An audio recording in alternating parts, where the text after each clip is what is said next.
Y está, Ahí está. Ok, Ana. está- Por el momento ah, bien. Después cuando comparta pantalla vamos a ver si se ve bien perfectamente la pantalla. Vamos a ver ahora enseguida qué es lo que vamos a hacer. Recordemos que estamos con Abimelech, un personaje complicadísimo, en un capítulo complicado. No vamos a ver todo el capítulo porque hay varias batallas y guerras de él que de alguna manera se repiten y nos muestran como un hombre extremadamente violento.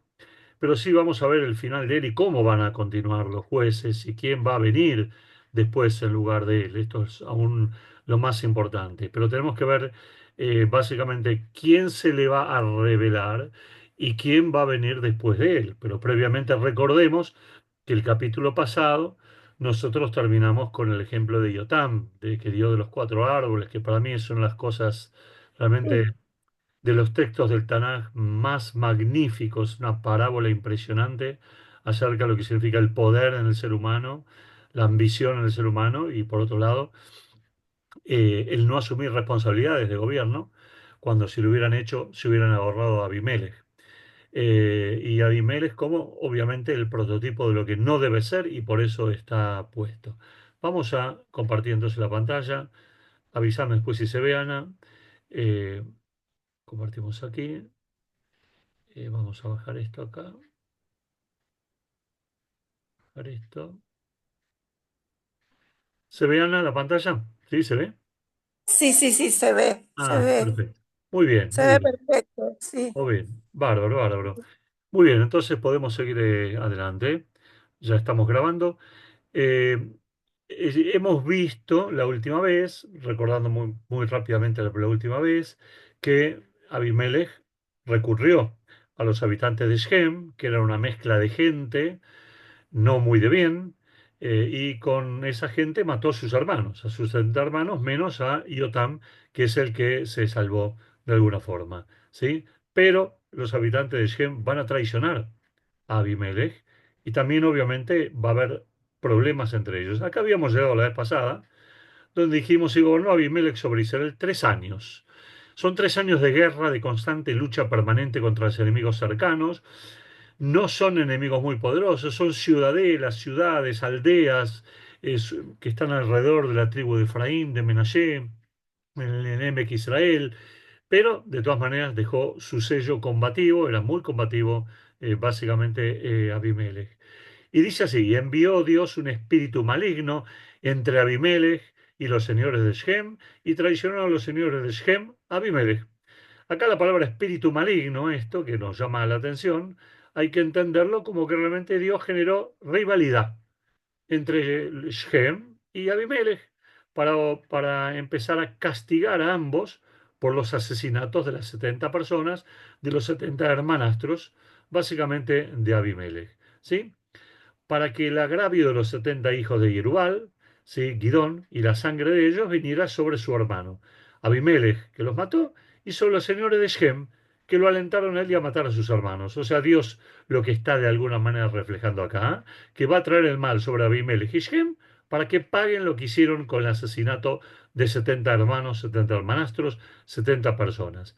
¿Y cómo va a ser eso? Rivalidad, rivalidad entre ellos y pusiéronle los de Shem acechadores, ahora vamos a explicar esto, en las cumbres de los montes, los cuales asaltaban a todos los que pasaban junto a ellos por el camino, y le fue dicho a Abimelech.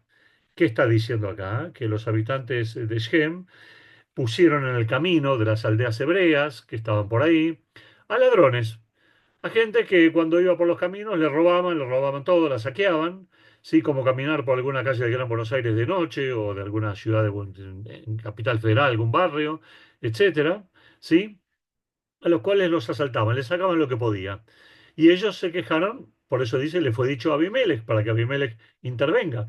Intervenga con sus antiguos socios, que son los habitantes de Shem, para realmente hacer algo. Y después viene acá toda una serie de batallas, nosotros no las vamos a ver, Igal, hijo de Ebed, vino con sus hermanos, pasado por Shem, no, esto no lo vamos a ver. Lo que sí dice, y salieron al campo, vendimiaron sus viñas y pisaron sus uvas, se alegraron y fueron al templo de sus dioses, comieron y bebieron y maldijeron a Abimelech. O sea, la resistencia, la rebelión de los habitantes de Shem contra Abimelech fue tan grande que pisaban y maltrataban todos los campos de los súbditos de Abimelech, de los que Abimelech tenía que gobernar, arruinaban las cosechas, se alegraban con esto, al mismo templo del cual Abimelech sacó plata para pagarle a los mercenarios que maten a sus hermanos, fueron a ese templo de dioses ajenos, de idolatría, comieron y bebieron y, para colmo, obviamente, casi al máximo, maldijeron a su antiguo socio, Abimelech. Lo maldijeron completamente. ¿Sí? A punto tal que acá surge alguien, no vamos a andar con muchos detalles, y Gal, hijo de Ebed, dijo, ¿quién es Abimelech? ¿Y quién es Shem? ¿Quiénes son todos estos? Para que les sirvamos. O sea, una revuelta trae otra revuelta. Comienzan a rebelarse las tribus que están alrededor, que Abimelech había conquistado de alguna forma. Y Abimelech comienza a intervenir y acá aparecen personajes diferentes. Esto lo pueden ver solo o leer solo. No va a aportar mucho.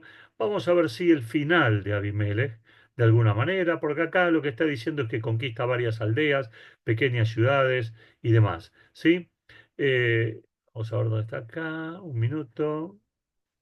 Acá explica cómo fueron las emboscadas, muy parecidas a lo que se hacía en tiempo de Yoshua. Y vamos a ver acá. Abimelech no luchó todavía contra Shem, no atacó la ciudad de Shem, que eran la de sus antiguos socios, y dice así, y Abimelech luchó contra la ciudad todo aquel día y la tomó y mató al pueblo que en ella estaba y asoló la ciudad y la sembró de sal. Era otra ciudad y el sembrarla de sal es un ejercicio de maldad para que la tierra no crezca, para que no crezca ningún elemento, ningún vegetal. La sal arruina toda la tierra. Abimelech era realmente muy malvado. ¿Sí? Fue otra ciudad anterior, y no importa ahora. Pero ya empiezan algunos a darse cuenta que Abimelech se fue de mano y quieren frenarlo. Y cuando oyeron todo esto los señores de la torre de Shem, se ve que Shem era una ciudad amurallada, antigua, que tiene una torre de vigilancia, como los viejos fortines del desierto argentino, pero era ciudad que tenía dos muros de piedra, y entre los muros de piedra había madera y tierra, cosa de que estuviera apisonado y fuera muy gruesa la pared, ¿sí? Entraron a la fortaleza del templo de Dios Berit, o sea, en Shem estaba este famoso templo del cual Abimelech también tomó dinero para matar a sus hermanos y donde fue la bajeza más grande de la idolatría. Y le fue dicho a Abimelech que todos los señores de la torre de Shem, o sea, aquellos que eran dueños de la ciudad de Shem, como vimos la vez pasada, estaban reunidos, estaban juntos, se refugiaron en la ciudad, se sitiaron directamente en la ciudad. Entonces subió Abimelech al monte de Salmón, él y toda la gente que con él estaba, y tomó Abimelech un hacha en su mano y cortó una rama de los árboles, y levantándola la puso sobre sus hombros, diciendo al pueblo que estaba con él, lo que habéis visto que hice, haced vosotros, rápido haced como yo. Es decir, Abimelech entiende que para destruir a la ciudad de Shem necesita hachas para romper las defensas no solo de piedra, sino de madera y de tierra que hay en el medio. Por lo tanto, no es solo la espada, la lanza, el escudo, sino también pidió que tengan hachas de hierro. Y así todo el pueblo, los que lo acompañaban de las tribus hebreas, cortó también cada uno su rama, y siguieron a Abimelech y los pusieron junto a la fortaleza de Shem, y prendieron fuego con ellas a la fortaleza. Era la forma inicial de atacar una fortaleza, en aquel entonces que fuera de piedra y de madera, de modo que todos los de la torre de Shem murieron, como unos 1000 hombres y mujeres. O sea, lograron quemar la torre donde estaban los señores de Shem, pero todavía no alcanzó completamente a la conquista. Y acá habla de otra ciudad, Tebes, etcétera, etcétera, ¿sí? Y dice que aparentemente, después de haber tomado a Shem, fue a esta ciudad de Tebes, le puso el cerco, como tantas otras que había tomado en su reino, y dice, en medio de aquella ciudad había una torre fuerte a la cual se retiraron todos los hombres y mujeres y todos los señores de la ciudad, cerrando tras sí los portones. Y subieron al techo de la torre, o sea, se refugiaron todos en el lugar máximo para escapar de Abimelech y sus hombres, que tenían una crueldad total y que no perdonaban a nadie, básicamente. Y vino Abimelech hasta la torre y combatió contra ella. y se allegó a la puerta de la torre para prenderle a fuego. Lo de siempre, lo que hemos visto, la estrategia de siempre. Pero, ¿qué pasó en esta oportunidad? Algo falló. Dice así, mas una mujer dejó caer un pedazo de una rueda de molino sobre la cabeza de Abimelech y le quebró el cráneo. Es decir, acá tenemos varias cosas. Por un lado, la ciudad estaba desesperada, a punto tal que apelaron a mujeres para defender la ciudad. Segundo, vemos que no tenían armas para todos, entonces la mujer toma un pedazo de rueda de molino. Algunos dicen que el lugar de rueda de molino era parte de ¿cómo se llama? De la fortaleza que rodea toda la ciudad, ¿sí? Y se lo tiró con tanta suerte que le pegó en la cabeza a Abimelech y le hizo una fractura de cráneo. No murió de golpe a Abimelech, le dio una fractura de cráneo, pero prácticamente lo dejó agonizando. Y dice así, y llamó apresuradamente a su escudero. Todo rey o todo juez o toda autoridad tenía un escudero. Más adelante lo veremos con David y Jonatán, que también David era rey y Jonatán fue su escudero.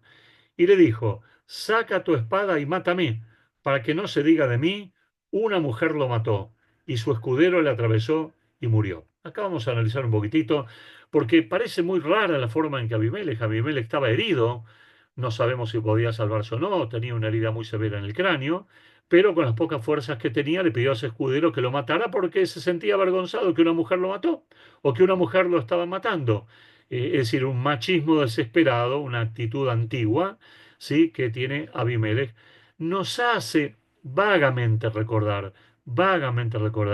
más adelante lo que va a ser Shaul en Gilboa, cuando rodeó de palestinos, por Dios, de filisteos, le pide a su escudero que lo mate, porque no quiere caer en manos de los Plistim. Nosotros sabemos toda la polémica que hay acerca del suicidio o de la muerte de esta manera, que no es suicidio, pero que puede ser de alguna manera una forma de morir prohibida por la Torá. A Abimelech no le importó nada en una especie de eutanasia activa. A Abimelech no le importó nada. Le dijo, matame porque una mujer me hirió de gravedad y me da vergüenza de alguna manera lo que pasó.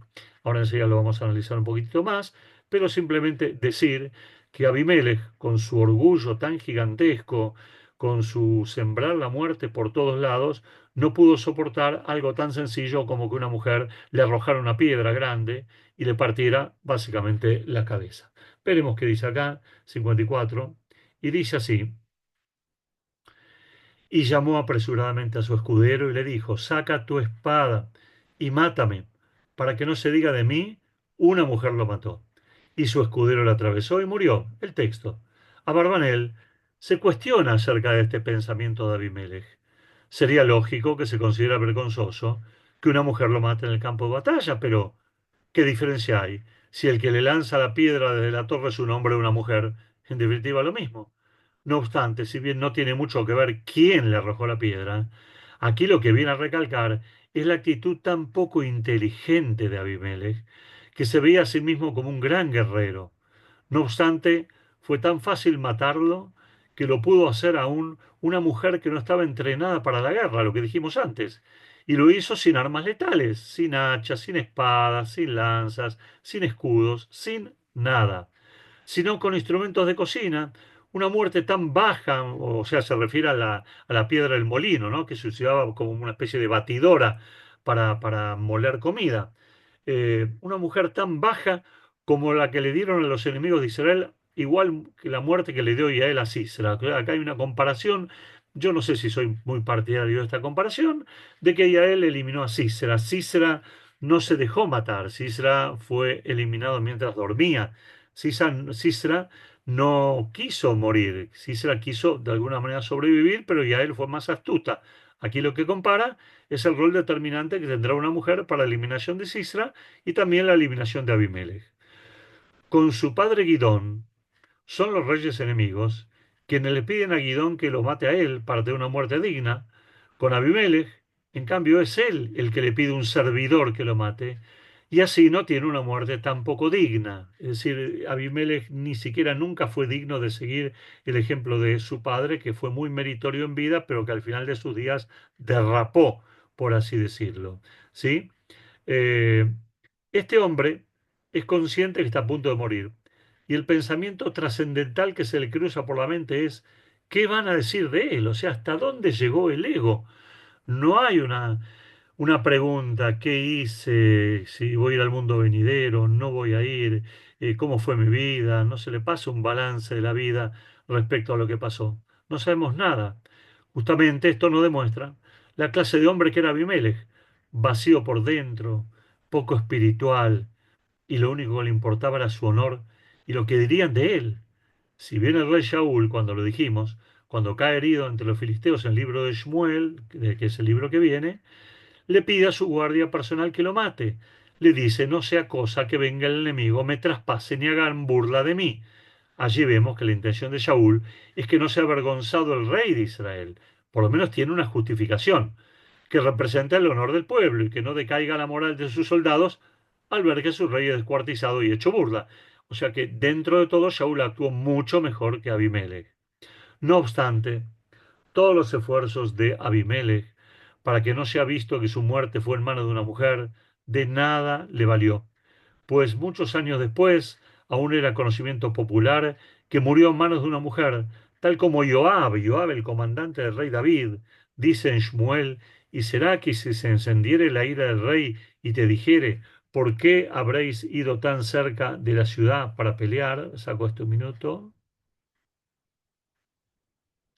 Eh, para pelear? ¿Acaso no pensarán que les arrojarían cosas desde el muro? ¿Quién mató a Abimelech, hijo de Yerubal? Está diciendo acá en su momento el rey David, ¿sí? ¿Acaso no fue una mujer que le arrojó una piedra desde el muro de modo que murió en Tebets? Sí, le está ratificando claramente la muerte avergonzada de Abimelech, la muerte poco digna, que fue de una vida poco digna también y que no estuvo a la altura del liderazgo de los jueces, o quizás sí, de malos jueces de alguna manera. ¿Sí? Y después dice, y los hombres de Israel, un minuto,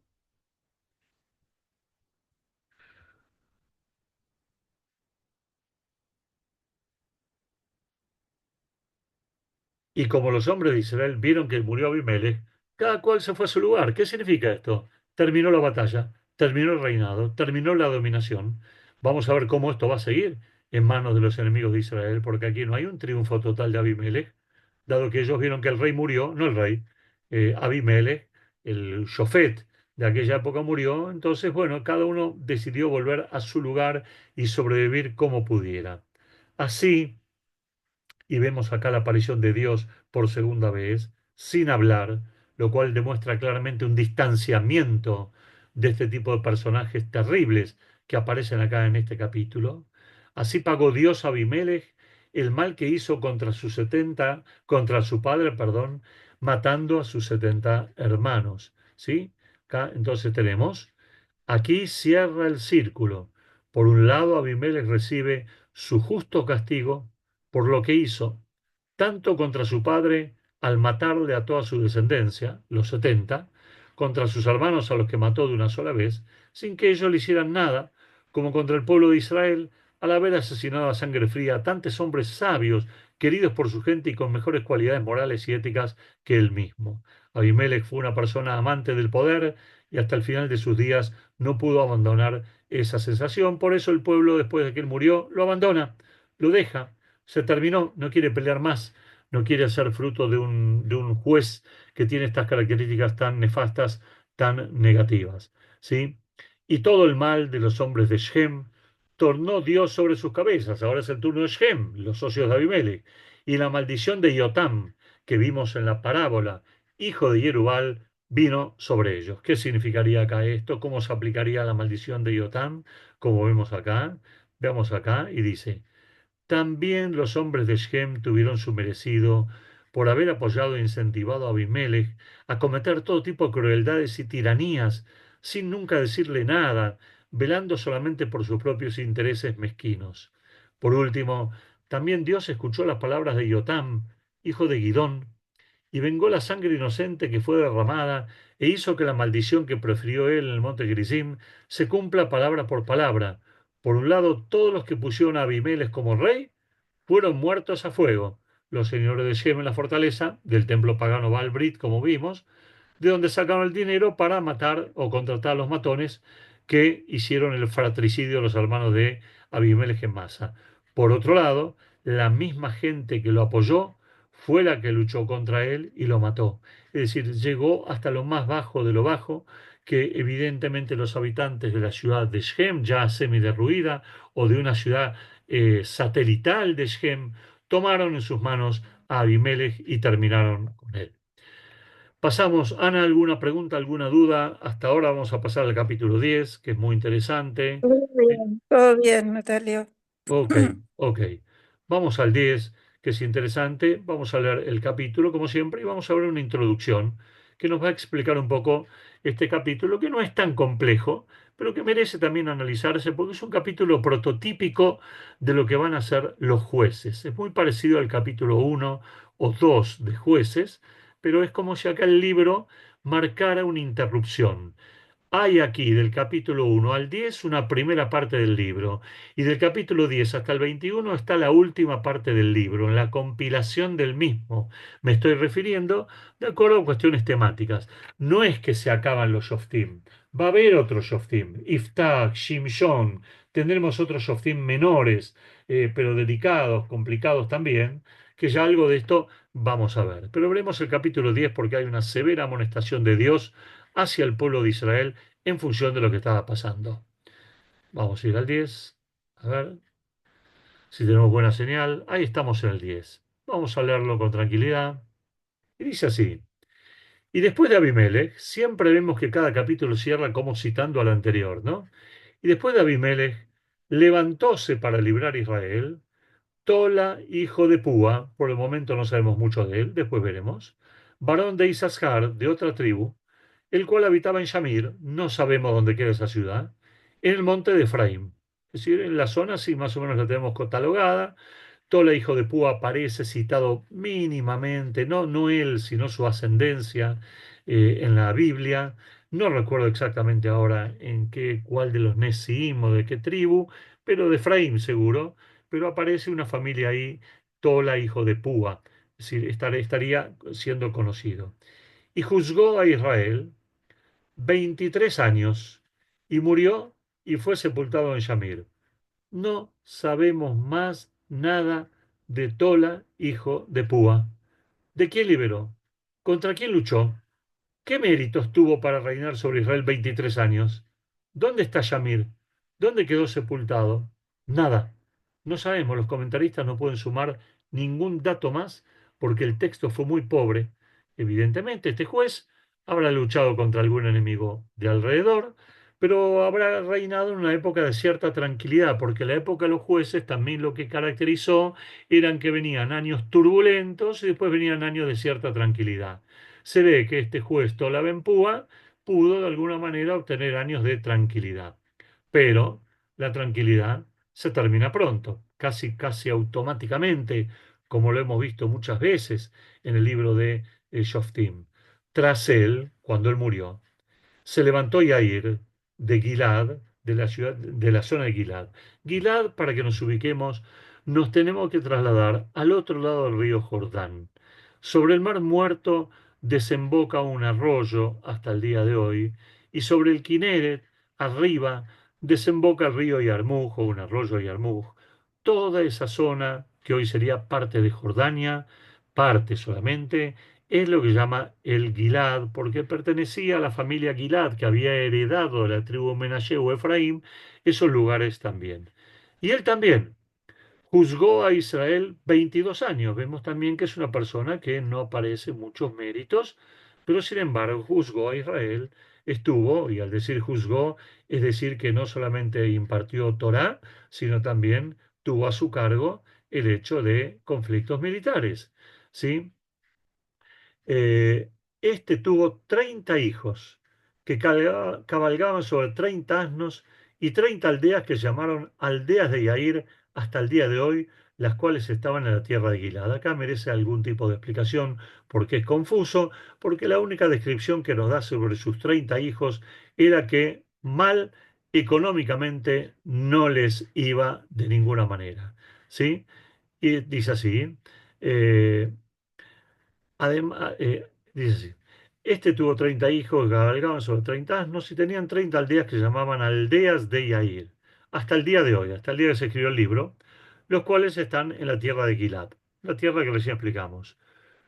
Todos estos detalles, dicen acá los comentaristas, son para resaltar lo importante y honorable que era Yair. Sus hijos también eran todos muy ricos, importantes y renombrados.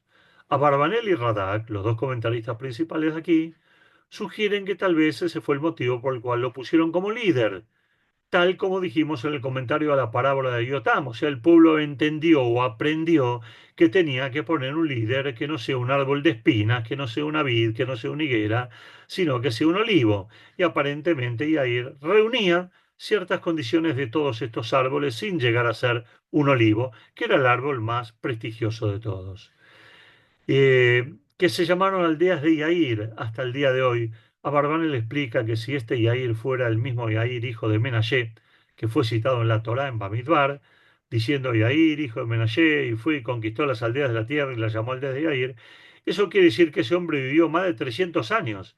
Y eso es imposible, a no ser que se trate de un milagro, y las escrituras no lo mencionan como tal. Por lo tanto, concluye que se trata de otro Yair, algún descendiente el cual fue mencionado en la Torá. Y allí se trata del hijo de Yair de Menashe, y el que está mencionado en nuestro libro es Yair de Gilad. Hay una sutil diferencia de familias acá vinculadas a la tribu de Menashe. Eh, es decir, que se trata de dos personas distintas. Son dos Yair distintos viviendo en una misma tierra en distinta época. Así también están aldeas de Yair, que no eran las mismas aldeas de Yair que figuran en la Torá, y otra posibilidad es que sí sean las mismas aldeas que conquistó Yair, hijo de Menashe, pero que con el paso del tiempo fueron tomadas por los distintos enemigos, tal como figura en Dibreya y Amim, Crónicas. Geshur y Aram tomaron las ciudades de Yair de ellos, y este Yair de Gilad las volvió a recuperar, y por eso las llamaron con ese mismo nombre, por un lado, porque así se llamaba de la época de la Torá, y por el otro, en honor a Yair de Gilad, que fue él el que las recuperó. Aquí vemos entonces el mérito de de este juez, el haber recuperado tierras ancestrales que le correspondían a su familia de manos de distintos enemigos de aquella época. Hasta el día de hoy se refiere obviamente hasta el día que fue escrito el libro de Shoftim. Es una frase que se va a repetir muchas veces, como ya lo hemos visto en otras oportunidades. Veamos acá el siguiente capítulo, versículo, y dice: y murió Yair y fue sepultado en Camón. No sabemos más nada de Yair, ya está, desapareció. Mas los hijos de Israel tomaron a hacer lo malo a los ojos del Eterno y sirvieron a los Baales y a las Ashtarot. Ya está. Murió un juez, mediocre, mejor, peor. ¿Y en qué caen? Caen en idolatría. Pero acá vamos a ver que es una idolatría profunda, una idolatría tremenda, una idolatría muy intensa. ¿Por qué? Porque dice, mas los hijos de Israel tornaron a hacer lo malo a los hijos del Eterno, volvieron a caer en el camino del mal como tantas veces, y sirvieron a los Bales y a Ashtarot. Ya nos tenían acostumbrados, eran los dioses cananeos. Pero además, por si fuera poco, a los dioses de Siria. Había otros dioses en lo que hoy es Siria. Y a los dioses de Sidón. Sidón está en el Líbano. Y a los dioses de Moab. Moab está en la zona del Mar Muerto. Y a los dioses de los hijos de Amón, que están en la zona arriba del Mar Muerto, hasta antes de llegar al Kineret. Y a los dioses de los Plishtim, a los dioses que están del otro lado, sobre el Mediterráneo, en Gaza, y abandonaron al Eterno y no le sirvieron. ¿Qué vemos aquí? Algo terrible. Prácticamente gran parte del pueblo de Israel abandona el camino de la Torá, cae no solamente en una idolatría, sino que se apega a la idolatría vecina a su región a la cual ha heredado. Si Yoshua hubiera visto esto de vuelta, se desmayaba, se moría, no quería saber nada. Este es el pueblo al que traje después de tantos años para conquistar la tierra de Israel. Y esto es lo que me van a devolver, que cada uno está adoptando dioses diferentes, dioses distintos, que se han olvidado ya tan pronto de los milagros del Dios de Israel. Y se encendió la ira del Eterno, se enojó Dios, castigó Dios contra Israel y los entregó en manos de los Plishtim, en principio, y en manos de los hijos de Amón, en principio. Después vendrían otros enemigos. Es decir, que Dios castiga enviando enemigos. Y esto es algo que hasta el día de hoy tenemos discusiones si realmente el Hamas son enemigos, son enviados como castigo de Dios. Hay gente que habla de estos temas, yo no lo pienso así, pero no importa. Ahora, este es un pensamiento bíblico importante, los enemigos como castigo, ¿sí? Y los entregó contra los Filistim y en manos de los hijos de Amón. Acá tenemos, y dice, eh, siempre que dice encendió la ira del Eterno, implica que la actitud de Israel merece ser castigada. Es por eso que luego que dice esa frase, viene un castigo para el pueblo.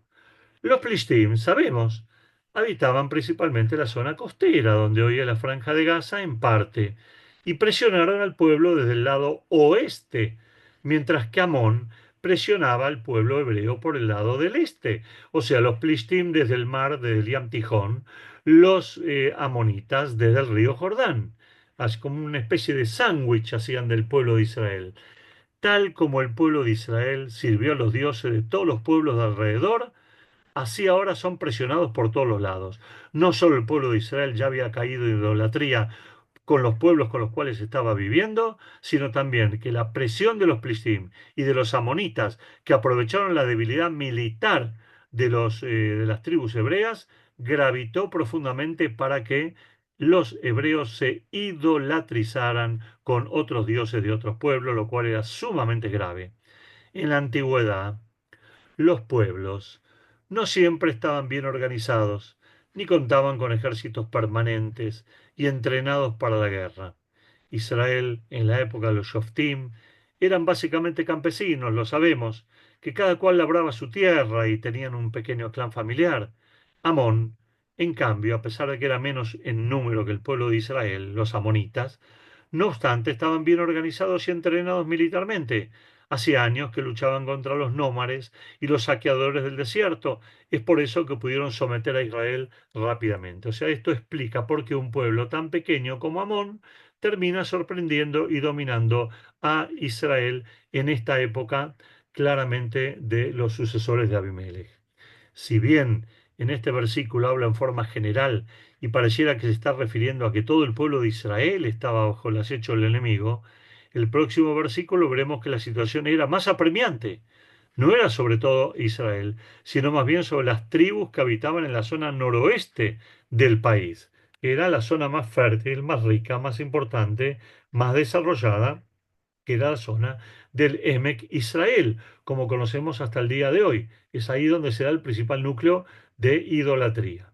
Y dice así, los cuales, los enemigos, machacaron, o sea, con dureza, y quebrantaron, dos veces repite el Tanaj términos violentos, lo cual no es una casualidad, y los hijos de Israel en aquel año 18, o sea, 18 años de dominio de Amón y los Plishtim, a todos los hijos de Israel que estaban de la otra parte del Jordán, en la tierra de Morí, que está en la tierra de Gilad. ¿Sí? 18 años de dominio de mano de los emonitas principalmente.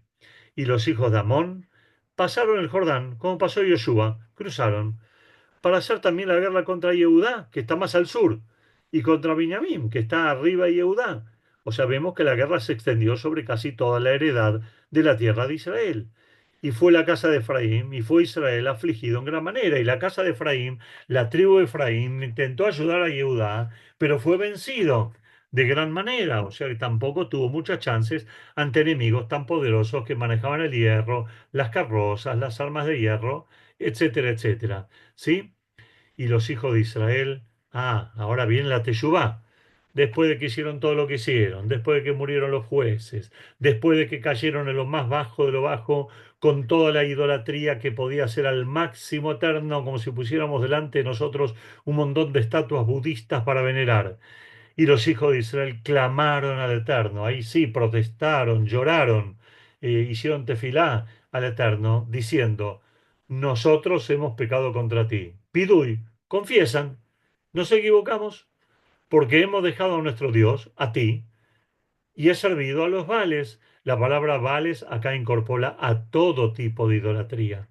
Esto lo hemos visto también, ya hemos especificado qué tipo de idolatría. Y el Eterno respondió a los hijos de Israel.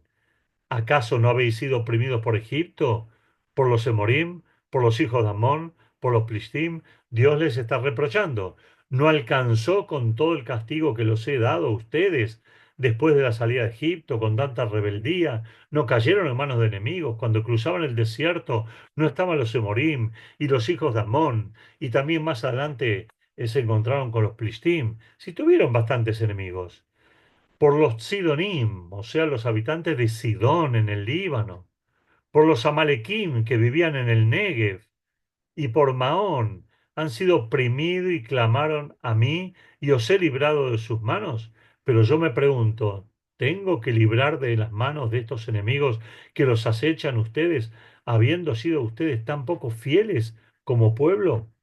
Mas nosotros, mas vosotros me habéis abandonado y habéis servido a dioses paganos, por lo tanto yo no os salvaré más. Acá es como vemos un punto de flexión en el libro. Dios enviaba jueces cuando hacía falta. Ahora dice, basta, stop, me cansé, no quiero saber más nada del pueblo de Israel.